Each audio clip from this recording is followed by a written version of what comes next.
Hello and welcome to the latest episode of Do More with Less.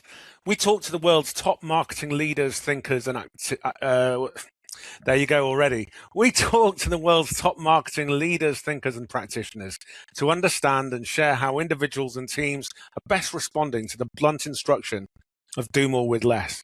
Now, if you are a regular watcher, you'll know that sometimes we get very, very intangible and visionary and thought leadership-y, and sometimes we go really, really hard and practical.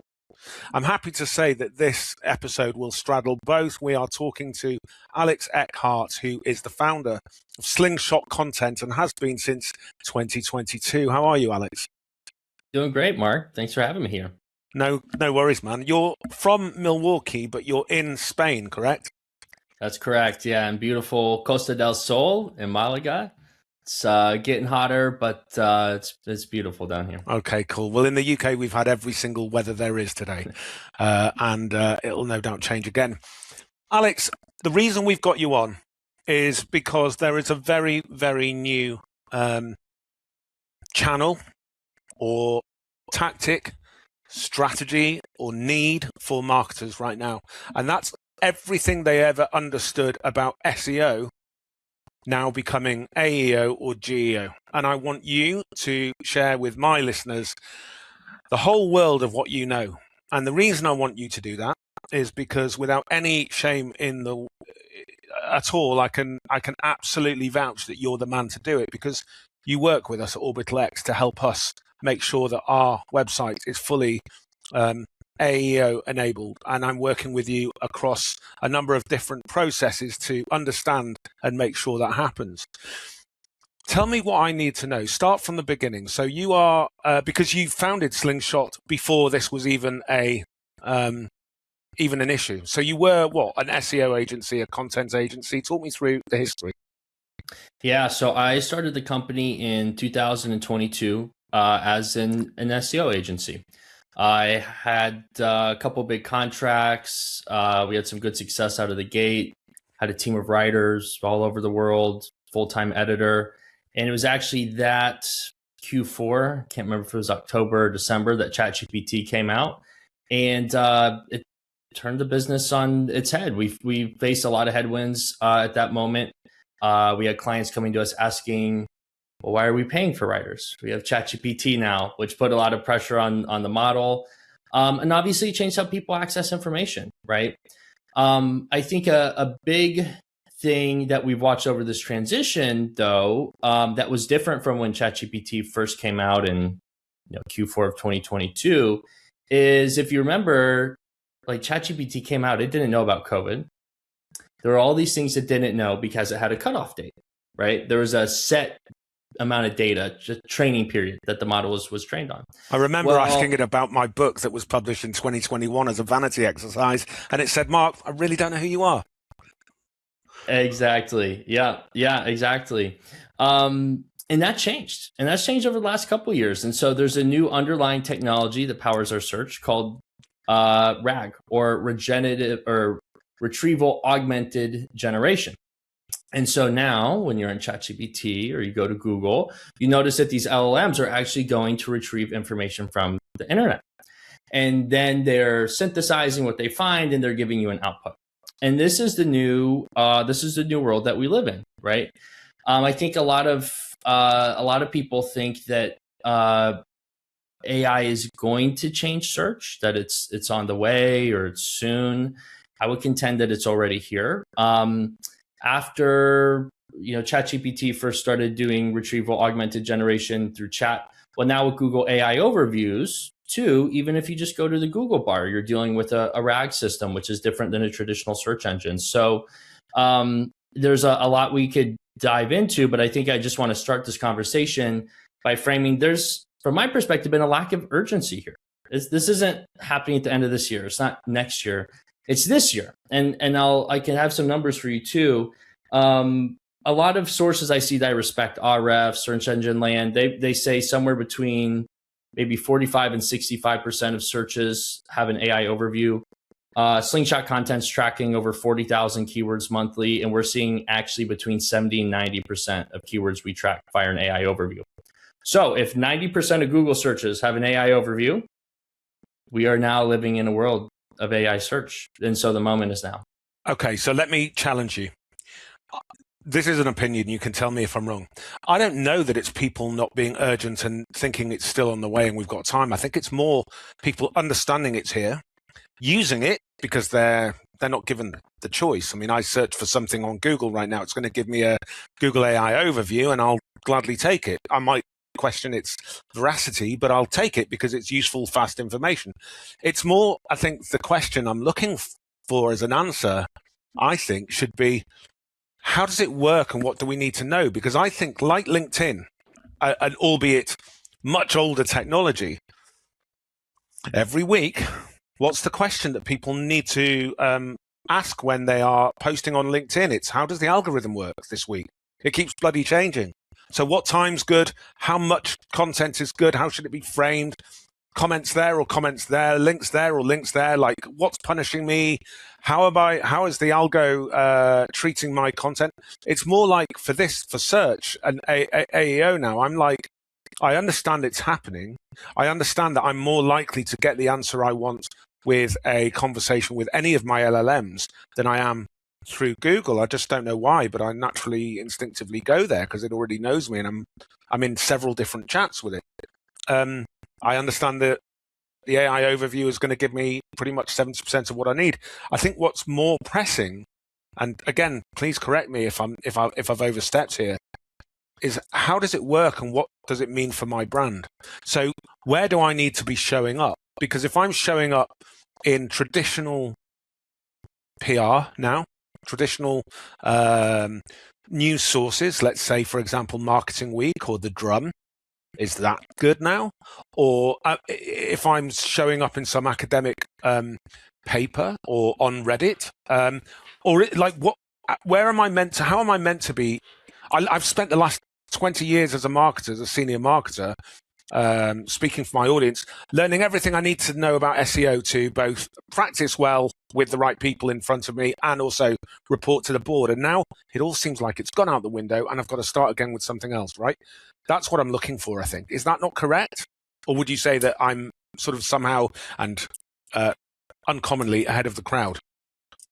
Yeah, I think it's a fair framing. I think I'll clarify what I said previously, which is we don't have to wait for Google search to fall wayward.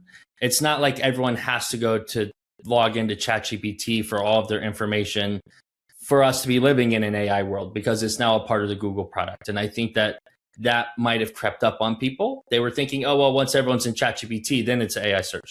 No, it's the Google search bar, so we're here. But yeah, the tactics have changed. I think a lot of organizations are struggling with this. I think there's a couple of things that really stand out to me tactically where people are needing to realign. The first one is that a lot of the signals that mattered for old search engines aren't as impactful for RAG systems. So some things I'm seeing, backlinks are not as important as they used to be. It's still good to set a foundation, but there may be factor 6 or 7 instead of factor 1 or 2. That's Remind us of backlinks. Backlinks to me is making sure that all my that whenever I'm mentioned elsewhere, it's a link back to my website. Is that what you're talking about? Yeah. Exactly. Yep, that would be a backlink. And what we see now, actually, that's more impactful is just branded web mentions or branded anchors. So it doesn't have to be orbitalx.com with a link back to orbitalx.com or orbitalx with a link back to the company website. Just literally having the company name there is something that a RAG system will latch onto. And actually, there's some research that says having a link there makes a RAG system less likely to cite it. So that's a big change. We see that video is incredibly prevalent. There's a great piece of research from Ahrefs, huge SEO data company. I have a lot of respect for them. That the 2 highest factors correlated with AI citations are YouTube mentions. So how many times is your brand mentioned on YouTube? And then the impressions of those videos. So video all of a sudden is a huge component. And if you get your brand mentioned on YouTube and your videos hit a good amount of impressions, is it then taking just that data, or is it actually scraping from the content of the video, so the transcript or whatever's being said? Yeah, it's actually digesting the content in the video. Okay. And I see in my own tracking, again, we track 40 to 50,000 keywords a month. About 12 and a half, 1 in 8 of every citation in a Google AI overview is a YouTube video. So it's a major arena. I mean, it's 1 in 8, right? You can't do well in these systems if you're neglecting video, which is a huge component. Are there any websites? I'm sorry, I'm going to cover before we get into like really the expertise and the reason you're here. I need to cover the basics because, again, I don't know where my listeners and my watchers are up to with this. I'm just talking on my behalf here. Are there any professional or commonly used websites or domains or locations that we should know are not being scraped? So, for example, I write a lot on LinkedIn. Is LinkedIn being used as a qualified, creditable source by LLMs when in order to search for Orbital X or me? Yeah, that's a great question. So the big thing with RAG systems to be aware of is if the content is gated in any way, it's not going to be accessible, which was largely true for search engines, but is still a prevalent factor. So LinkedIn articles are indexable. LinkedIn posts are not. X, Twitter, in the last couple of years since Elon Musk bought it, used to be you used to see more of those in search engine result pages, SERPs. Now that it's gated, there really is not a lot of X content. That's not going to help your website.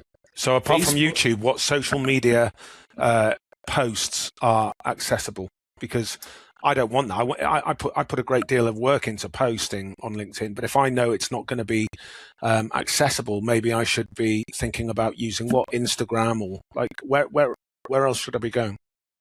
Yeah, so on LinkedIn specifically, I would say LinkedIn articles are great. So you can use the LinkedIn platform in that way. Public forums. So Reddit obviously is a big one. I think for a while, everyone remembers just adding Reddit to the end of your search. I will say in the last maybe 18 months or so, it does seem like Reddit and forums have kind of been deprioritized. You still see those as citations, but not nearly as much as you did in the earlier days of ChatGPT. Meta's properties, Facebook's and Instagram, are supposedly indexable. In my reporting, I almost never see them cited in AI. I don't think it's going to help you.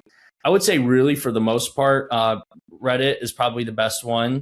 Those public ungated forums, LinkedIn articles, but for the most part, social is really not going to play a big part in your SEO or GEO success. Now, I do want to caveat one thing there, which is that how you show up on all of these properties from a bio standpoint does matter a lot.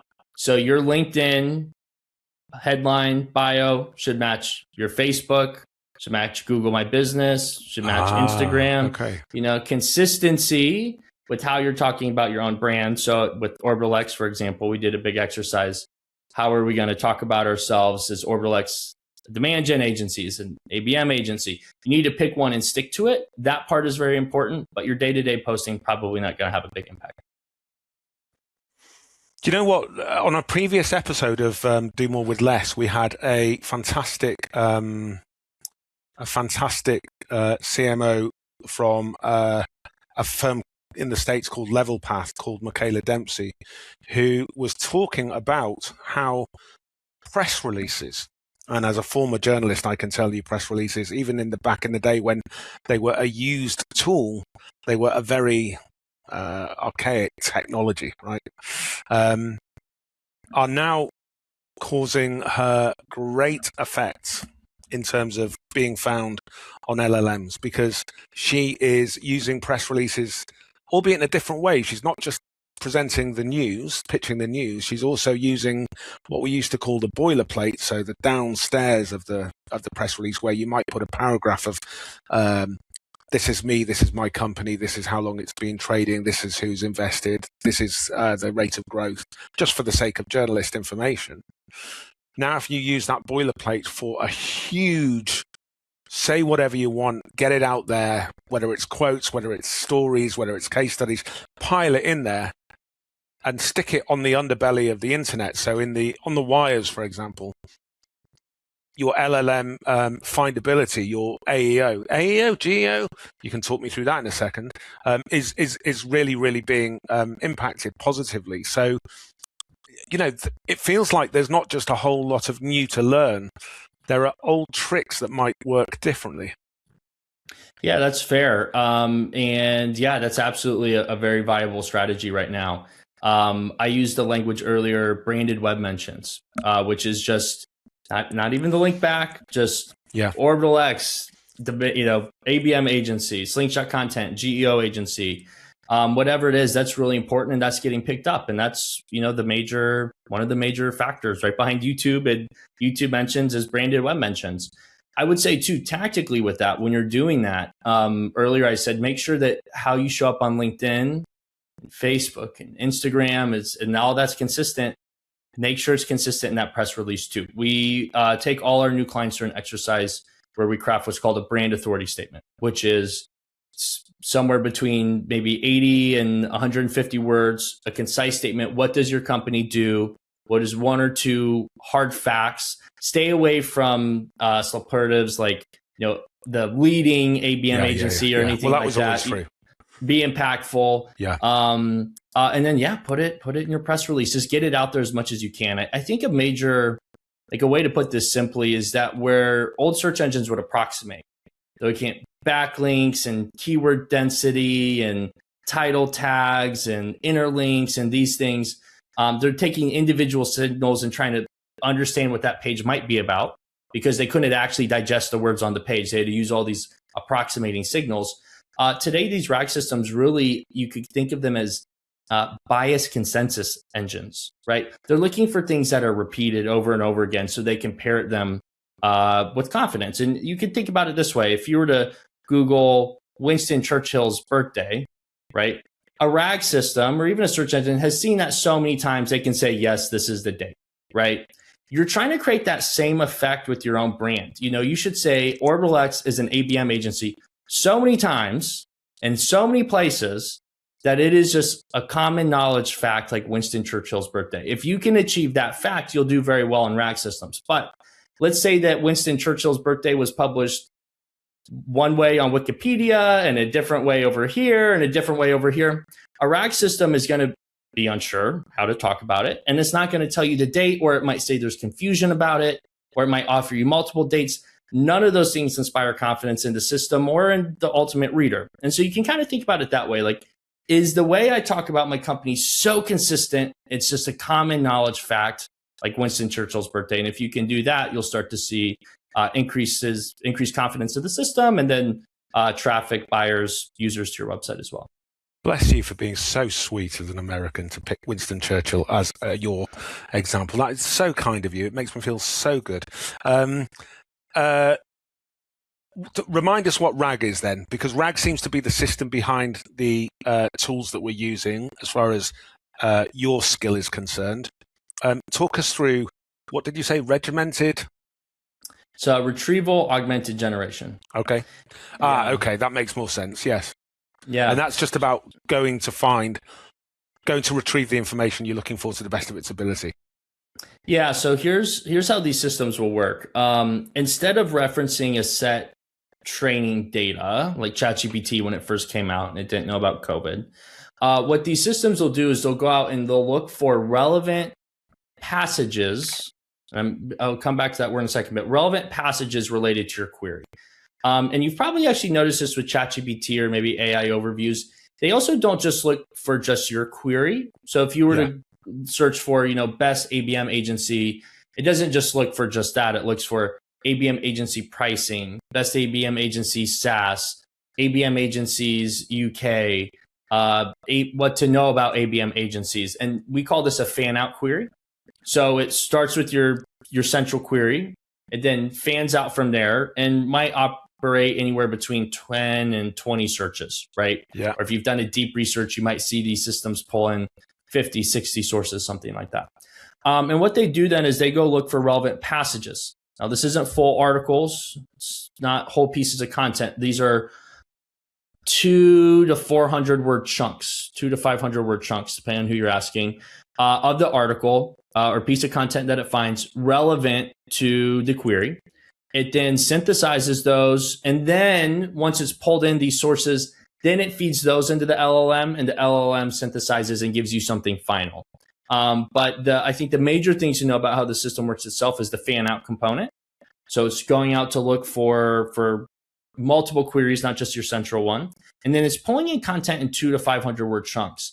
And there's the implication there is that when you're writing a piece of content, when you're doing your own brainstorming, you should do your own fan out. We find that AI systems, RAG systems, they tend to gravitate towards pieces of content that answer many of those fan outs.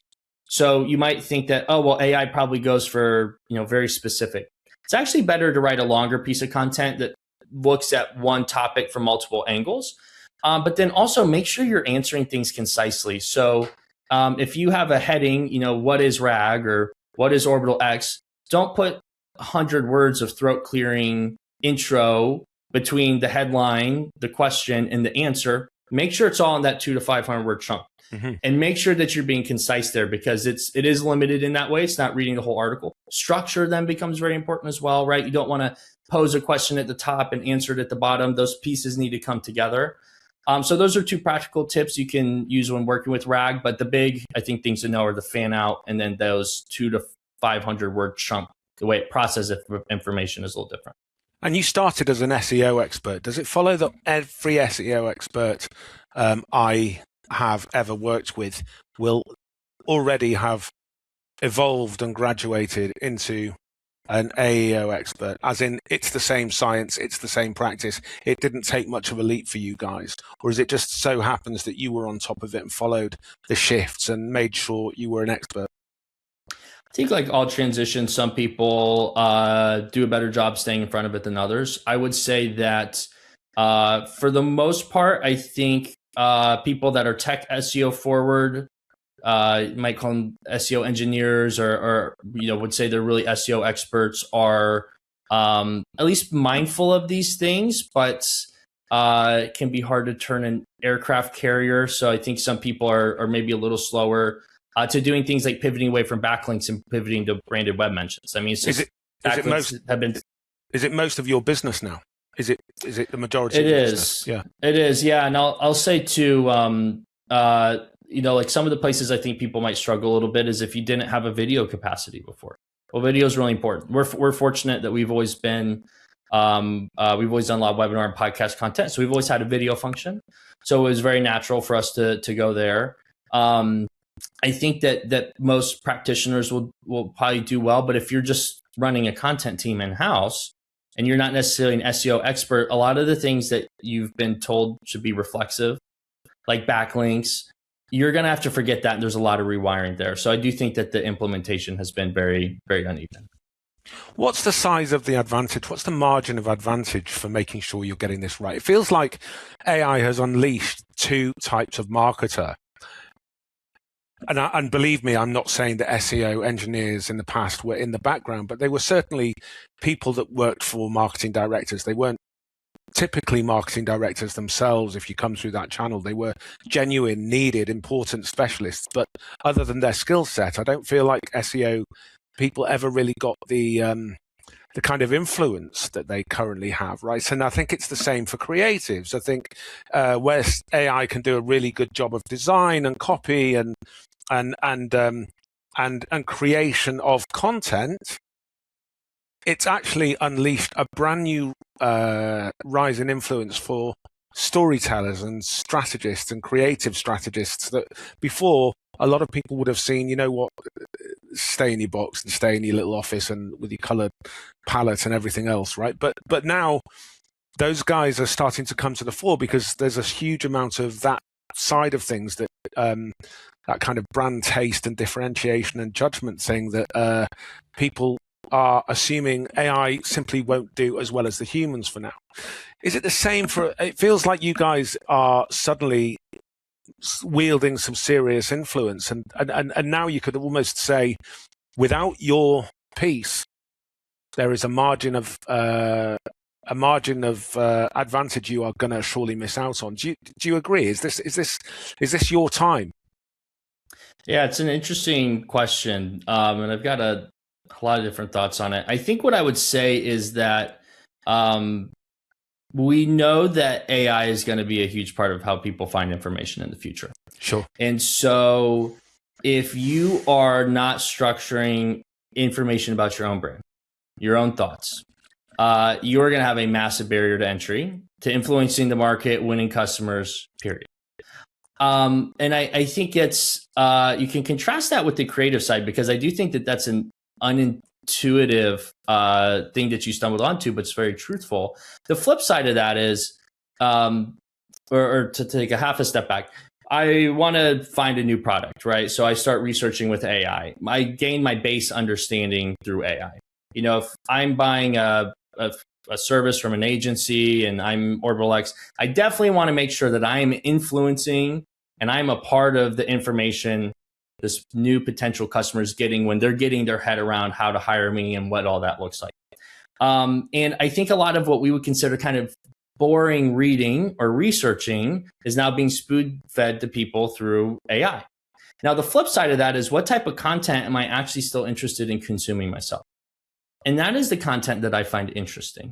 That's compelling, right? It is a different type of experience in media that I'm seeking out than just an article where I need to understand a concept, right? I don't think anyone says that AI is going to take down Netflix, right? We still want to watch movies. We still want to be entertained. And so I do think there's a big opportunity there for a lot of content to be entertaining. And if you can do that, you'll break through and you'll still win human readers, not just creating content that's going to be synthesized for human readers. But I would say also at the same time, AI has really fragmented people's attention. This is something that's been happening for a long time. There used to be 4 TV stations. There's thousands now. Now we have YouTube and micro videos and all these places. And so even if you do have a compelling newsletter, article, whatever it is, you're competing with the spoon-fed AI that can give people whatever information they want in whatever format they want. And so it has always been important to be entertaining. It's more important than ever. It's also more important than ever that you're feeding AI and you're a part of that conversation, because if not, you're going to lose out on a major opportunity to influence buyers. So it's kind of, I know it's a little bit of a non-answer. It's both, but I think you stumbled onto 2 concepts that are actually converging at this moment. I get it. No, you always were about making sure that, you know, content and brands weren't just blending in. You were always about, you know, trust being found through differentiation and being noticed and not being lost in the crowd and overlooked. And that is, I think that's, you know, that was always the case, but now we're having to double down. Now there is a whole, to me anyway, because I'm not one of you former SEO experts, and I haven't got that kind of, haven't followed those trends closely enough. On a personal level, I'm now grappling with your help, your team's help. I'm now grappling with a whole new ecosystem that I need to understand. And so, for example, if you give us some examples of the stuff that you're doing, feel free to show us something if you've got it. But I know that for us, the work that we're doing, I think your team is hitting me with 3 or 4 high level quality, long form pieces on ABM per week. And I am reviewing and I am working with them to make sure it's what I know we want in terms of tone of voice there, which they're stunning at. But they're giving me huge amounts of quality education, information, and sometimes entertainment, right? But genuine, worthy content to stick into the kind of resources page of OrbitalX. Now, that's obviously, my understanding is that's obviously so LLMs can see there's a lot there. They're clearly credible. There's a lot about the market. There's a lot about themselves, but there's also a lot about different examples everywhere else. And so I know that you must be doing that for others. Give us an example or 2 of what it is you guys are applying your trade in most. What are brands asking for? Yeah, absolutely. I would say there are two big practices if you want to start getting your website, your brand ready for GEO. The first one where he talked about was the brand authority statement. So how are you going to talk about your company? Again, 80 to 150 words. Keep it concise. Create a couple of different variations, a longer one for your G2, a shorter one for your Twitter bio, a medium length one, for your own website or places where you have a little bit more space, your YouTube bio, for example. Take that seriously, spend some time on it, and know that once you start talking about yourself in a certain way, you're putting a stake in the ground. You don't want to be an ABM agency this quarter and a demand gen agency next quarter. You're not going to make any progress. It makes it a little bit harder to create a category and experiment, but find a way to talk about your company, stick to it, and repeat it until it is a common knowledge fact, like Winston Churchill's birthday. The other thing I would do, and this is where I do have a good example I can show you, is start thinking through and this is, I would say, one of the more complicated things that you need to do for GEO today. Start thinking through your funnel and know that people are going to go through an entire buying journey without ever ending up on your website. And this is where I have a good illustrative example. Here's a search, and this just shows kind of how these funnels work today, and it's fundamentally different. Here's a Google search, how to track work orders. Right, so I own an apartment complex, right? People need to submit work orders, or I own some heavy equipment that might break down in a factory. And you'll see here the search, it says the best way to adopt work order management software, such as a CMMS, to automatically log requests, assign technicians, yada, yada, yada. So I started with the problem, how to track work orders. Now it's telling me, well, what you want is a CMMS, which is a computerized maintenance management system. Okay, well, that's new to me. So what do? I go and I Google, what is the best CMMS? Yeah. Right? Well, the best CMMS depends on your size and goals. And now you'll see here, this search is actually giving us a few different brand names. It's saying MaintainX, Limble, Tractician, right? So now I've gone from, okay, I have a problem, I don't know how to solve it, to, oh, there's this new software I need to learn about. And now I have a couple brand names. And so I'm going to zero in on this one here. And then I'm going to do a Google search. Does Limble CMMS have good work order tracking features? Yeah. Oh, yes, it does. Now I might end up on limble.com, right? And I might look and then submit a request. Your Google Analytics are going to tell you, oh, well, this came in as a branded search. So surely we must attribute this to all our branded efforts. It's our white papers and that conference we sponsored. But it's not, right? Someone was educated completely through AI overviews. And so when you do your brand authority statement, and make sure, if you want to be a CMMS, that you're always talking about yourself as a CMMS, right? Or a demand gen agency or ABM agency or whatever category you want to be in. But the other thing to start thinking through is, what do people need to know at each stage in this funnel, so that way they move down and we have a chance to be on their short list of companies that they purchase from. And you'll notice here, how to track work orders, very top of funnel, right? What is the best CMMS, middle of funnel? All the way down to a branded search about that company, that exact product, right? We're not just searching at top of funnel now. We're not just searching at bottom of funnel. You need to hit all of them, and you need to make sure you're influencing how the AI or how these RAG systems are talking about you. And a major gap I see with people or with GEO strategies I've seen people put together is they just want to attack the bottom of funnel. Yeah. And then they say, too, for the top of funnel, well, we're just going to use AI content at the top of funnel because nobody reads it anyway, and it's being synthesized by AI systems. So who cares, right? Well, here's the reality. If you are doing this search, what is the best CMMS or how to track a work order, right? And you're not playing for this space, and you let your competitors define how people think about it, they will never end up on your website. Yeah. And so you really need to make sure that you're not just saying, screw it, AI can do it, it'll be good enough. Everything you write now has a potential to be synthesized, regurgitated, presented to someone as fact at any stage in the funnel. You need to be hitting all of them, and you need to make sure they're all funneling down into your business. And this is something that's not so easy to put together because the AI overviews are changing. I would also say another thing to think about, there's the disposition, and this is another gap I see with a lot of strategies, the disposition of those AI overviews. What if, Limble software, that example I just gave, actually doesn't have good work order features? Be kind of a funny example, but you would hate for the AI to say, yes, great work order features, and then not. Yeah. Another example I see with clients is they come out with new features that they want people to know about. Well, the AI still talks about the old features. So now when someone's Googling for the new features, they don't see it. And they're never going to end up on your website to double check. So there's this whole journey, and this is kind of a trend you can follow with marketing or buyers generally. More and more of the sales process, the education process, happens before anyone talks to your sales team. It's never been more extreme than it is today because people can research your product there. And so you got to think about that and make sure you're educating buyers all the way from the very top of funnel to bottom of funnel and know that they're going to come into your sales process more educated than they ever have before. So when you define yourself with a kind of boilerplate that can be tiny, long, middle, short for whichever tool that so a longer for YouTube, shorter for Twitter, whatever.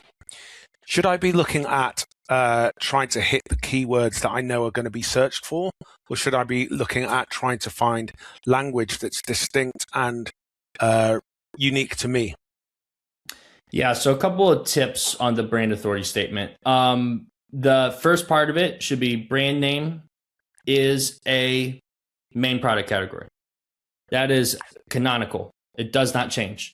You do not want to be, and you do not want any fluff in there that isn't necessary. So you don't want to be, Orbitlex is the leading ABM agency, or Orbitlex is the most well-known United Kingdom agent, ABM, right? Too much. No, Orbitlex is an ABM agency, canonical, boom, that doesn't change. After that, what we find is put in something specific that's quantifiable, and I hate to use this language, but just feels credible. I'll be honest, these RAG systems, and everyone knows this with AI, really does not know how to verify something as fact, other than it's just repeated so many times that it's factual, right? And so that's an important concept because they look for what feels credible, right? So you might put in the ABM agency that's helped 400 customers, that's driven $10 million in pipeline, that generates an average 11x, something specific, credible. If you don't have an exact number, you could also use other brand names. So has helped the ABM agency that's helped corporate giants like Unilever, whatever else. That would be another credibility signal. So you want to find something that anchors your brand and is going to appear credible to a RAG system. And then from there, I would just avoid fluff. Be as direct as you can. The shorter, the better. Stay away from the best, the leading, number one. Those don't mean anything. Be as specific as you can. And I would say those are my big 3 tips. So that's always the case. Product category. That was the case when PRs were pitching to us as journalists. So let me ask you one last question. Are things still changing, or have they settled and you feel like whatever you are able to teach us all now is good for the foreseeable? We always talk about the LinkedIn algorithm being refreshed every Tuesday. Is it still, are things still moving? Yeah, definitely. I think like all algorithms, and I even see when ChatGPT updates from 4 to 5, it changes behavior on my clients. So how are you keeping track? Is it a difficult job for you guys to keep track and make sure that you're offering good advice and consultancy? We definitely got to stay on top of it. Professional development is never been a more important. I would say that goes for anybody too, whether you're working GEO or not. AI is changing the way we work. Do not fall asleep behind your desk today, because you're going to be left behind faster than any time before. I would say that, like the LinkedIn algorithm or anything else, these systems are liable to change. And so if you listen to this in 6 months from now, we might have some different tips or prescriptions for you. Generally, though, the principle of make sure that your entity is consistent, I think that's something that will continue to carry forward for a long time. And so if you just want to know, like, what is the surface level, like what is one constant here, it's think about your business as an entity and make sure that whatever you do is just common knowledge. And if you start there, you should be in a good place. Maybe some of the underlying things like, oh, Reddit is cited less by AI. maybe in the future, another video website besides just YouTube becomes a major citation source. That would change your distribution strategy, but it's not going to change the underlying strategy that we need to be consistent online. Because if we confuse these RAG systems or we give them too many different ways to describe us, you're going to lose confidence. We're not going to be cited. You're not going to get your customers. So I would say consistency is the name of the game. And that's probably one place you can build a foundation and feel relatively safe with it. Well, I will definitely have you back on again in 6 months' time or so to see what's changed. But in the meantime, Alex, I can tell you and everybody else who might have made it this far that as a senior marketer in the UK and around Europe, I have been well educated, informed, and looked after by Slingshot so far, and I'm having a ball learning about GEO and how to make the best of it from Ollie and the team. So thank you for that, and thank you for appearing today and giving us and helping clear up a few questions. Yeah, of course. Thanks for the opportunity to work with you guys and share what we know. Take good care, Al. Bye. Bye.